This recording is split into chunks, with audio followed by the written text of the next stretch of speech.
You wake up one morning about 4,000 years ago, somewhere along the Tigris River, and your head is pounding like someone is standing behind your skull with a hammer. You do not reach for water. You do not lie down in a dark room. Because in Mesopotamia, a headache was never just a headache. It was a demon sitting on top of your head, and it had a name. They called him Tiw. And Tiw was not some vague evil force.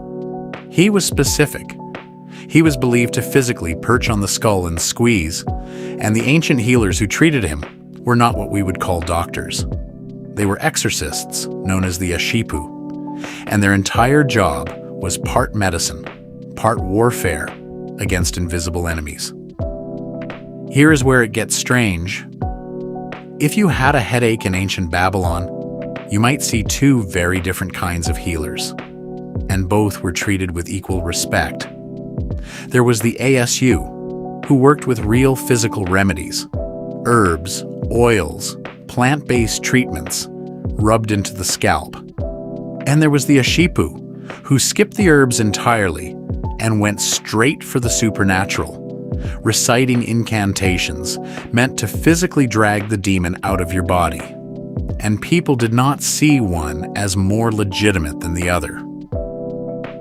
Ancient texts actually say, word for word, the treatment continued if neither medicine nor magic worked, which means a Babylonian physician might genuinely tell you, we tried the herbs, we tried the chant, let's try something else.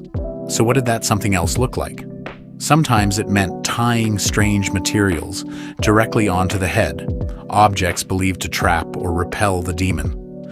Sometimes it meant reciting a specific incantation series, an entire 9-tablet collection whose sole purpose was fighting headache demons, treated with the same seriousness a modern hospital gives to a treatment protocol.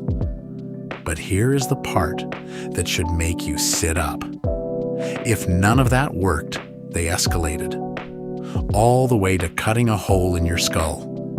Trepanation, the deliberate removal of a piece of bone from the head, giving the evil spirit, as they believed, a literal door to escape through.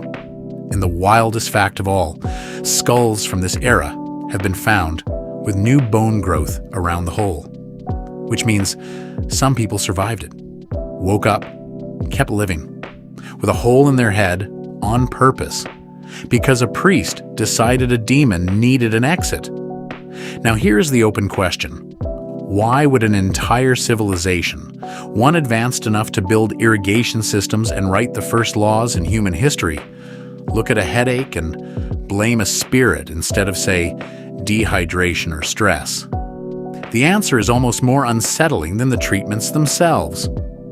To the Mesopotamians, illness was never random.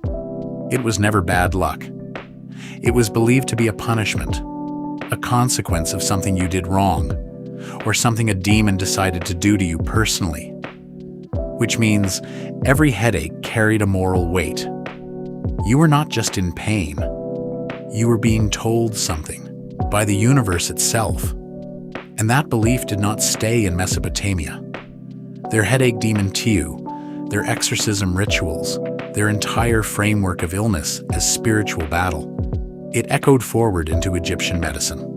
And later, some scholars argue, it quietly shaped the earliest Greek attempts to classify headaches as a real medical category, centuries before anyone used the word migraine. So next time you reach for a painkiller and lie down for 20 minutes, remember, someone 4,000 years ago reached for a priest, a chant, and possibly a chisel. And they thought you were the strange one. If ancient people were willing to drill a hole in their own skull just to feel normal again, imagine what they did for something they were actually scared of.